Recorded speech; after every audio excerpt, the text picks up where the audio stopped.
नमस्कार, स्वागत है आपका द फोर्थ स्टेट यूट्यूब मंच पर। मेरा नाम है रविंद्र सिंह शोरान और युद्ध लगातार जारी है। 6 दिन बीत गए हैं, युद्ध चल रहा है। लगातार बर्बादी की खबरें, वहाँ का जो तबाही का मंज़र है, वो हमारे सामने आ रहा है। अलग-अलग टीवी चैनल से हम लोग बात कर रहे हैं, अखबारों में पढ़ रहे हैं और देख रहे हैं कि हालात बहुत ख़राब हैं। तो उसी सब पर बातचीत करने के लिए और भविष्य क्या है, भारत का क्या योगदान है, क्या रोल है, इन तमाम मसलों पर बातचीत करने के लिए हमारे साथ जुड़े हैं संजय कुमार जी। वरिष्ठ पत्रकार हैं, लंबा अनुभव है और बहुत सालों से गल्फ जो है, मिडल ईस्ट, उसकी पॉलिटिक्स को, उसकी जियोपॉलिटिक्स को कवर करते रहे। सर नमस्कार, बहुत-बहुत स्वागत है संजय जी। नमस्कार, नमस्कार Ravindra. Thank you very much.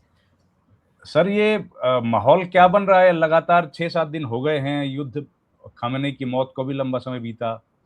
कहाँ जा रहा है? ले तो बर्बादी के अलावा कुछ दिख नहीं रहा अभी तो। जब जब युद्ध करीब-करीब ना एक्चुअली 1 सप्ताह होने जा रहा है, छठा दिन है आज।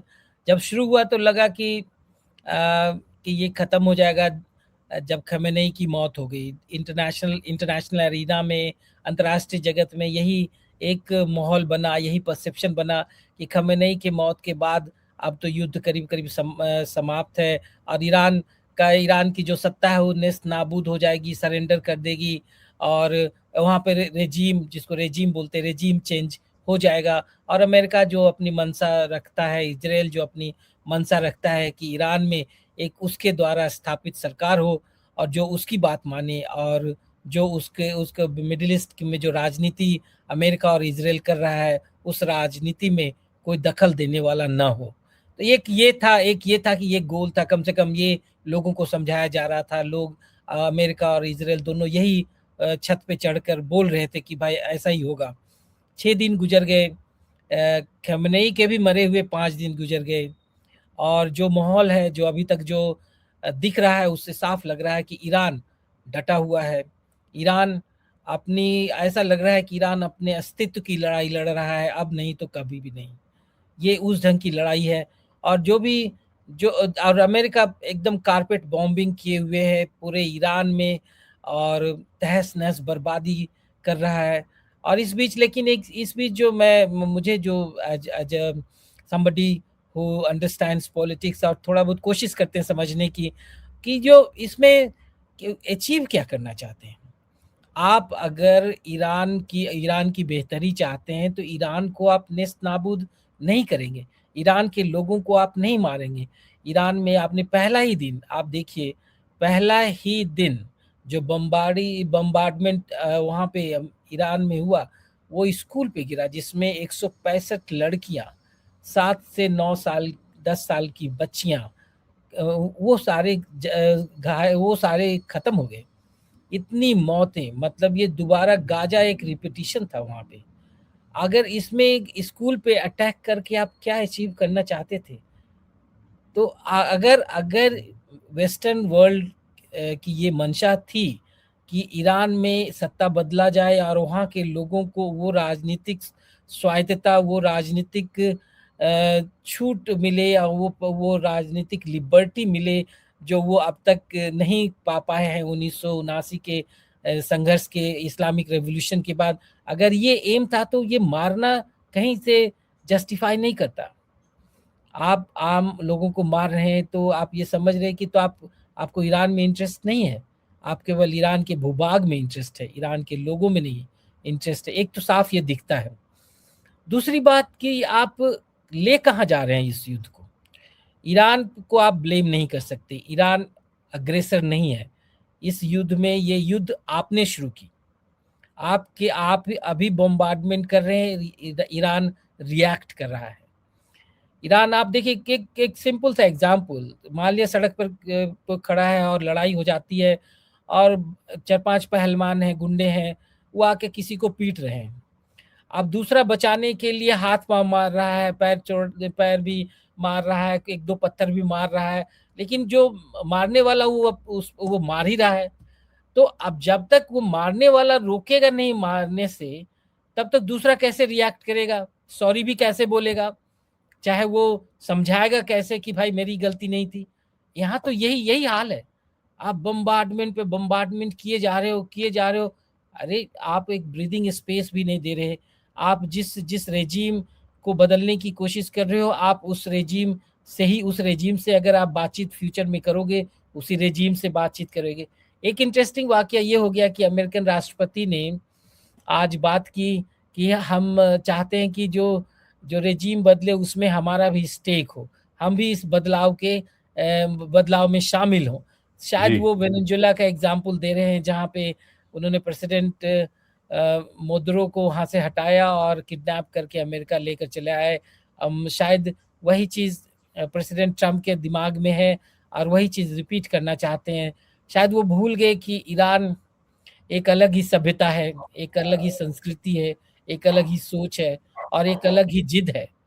अब ये लड़ाई देखिए, ईरान के लिए लड़ाई धार्मिक लड़ाई है, ये लड़ाई आइडियोलॉजिकल लड़ाई है, ये लड़ाई एक अस्तित्व की लड़ाई है।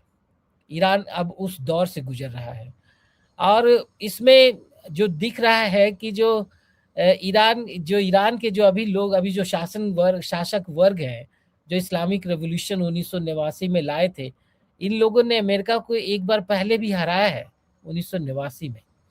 ये रेवोल्यूशन से अमेरिकन अमेरिकन प्रस्त जो शासक थे पहलवी लोग, और अमेरिका और इजराइल जो दोनों ईरान ईरान को अपनी कठपुतली की तरह ट्रीट करते थे, वो दोनों ने शिकस्त खाई है 1979 में, और उस शिकस्त के बाद ये उबर नहीं पाए। आज वो बदला लेना चाहते हैं। अभी मेरे ख्याल से जिस हिसाब से चीजें चल रही हैं और जिस हिसाब से ईरान डटा हुआ है, उस लग रहा है कि जो अमेरिका अगर किसी भी ढंग से रोकता है युद्ध, तो वो ये उसकी हार ही होगी, वो जीतेगा नहीं है। इस युद्ध को भी वो जीतने के कगार पे नहीं है।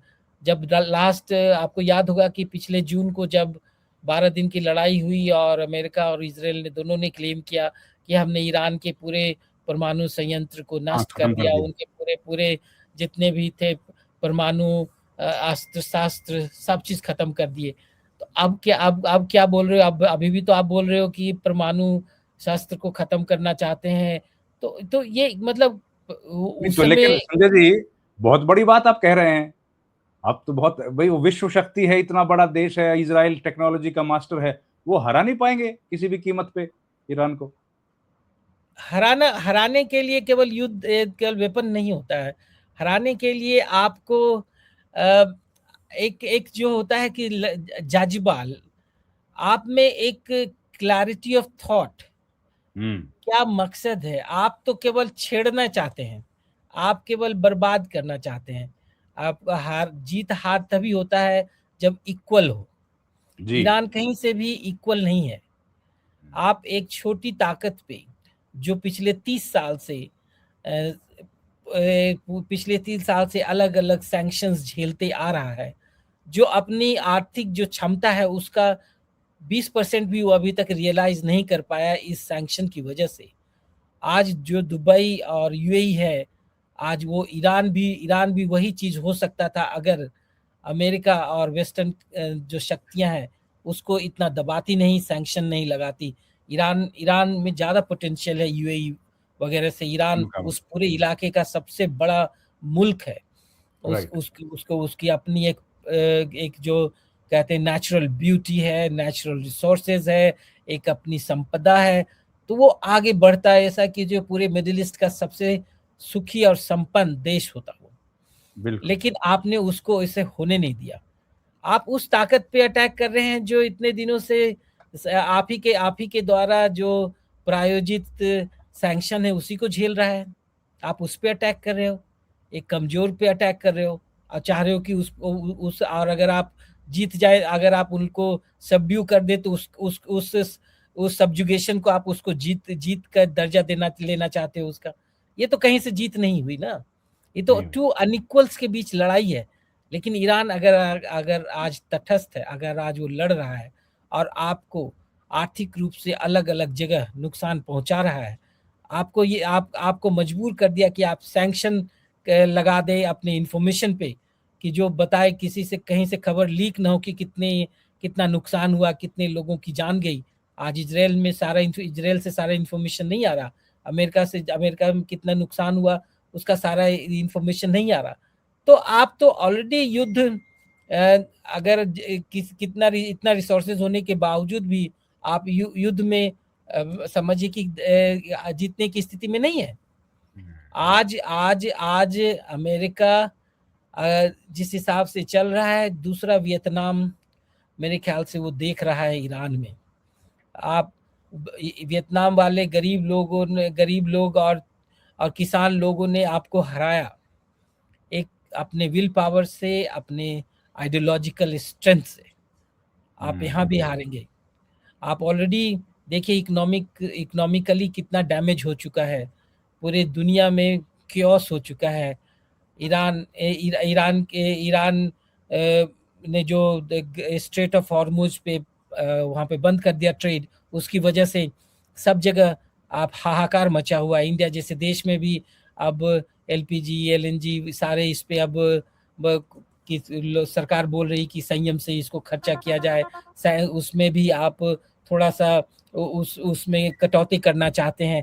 तो कहने का मतलब सब कोई झेल रहे हैं इस सैंक्शन को। तो और पूरे जो आपका इमेज था पूरे मिडिल ईस्ट का, गल्फ कंट्रीज का, गल्फ कॉपरेशन काउंसिल का, एक जो मिडिल ईस्ट का जो एक इमेज था कि एक स्टेबिलिटी का, वो सारा ध्वस्त हो चुका है। वो ध्वस्त वो इमेज आपका वो डैमेज हो चुका है। तो आप इसमें विनर कहाँ है? आप विनर कहाँ है? आप तो हार रहे हैं। जी, जी। आप देखिए। संजय जी, संजय जी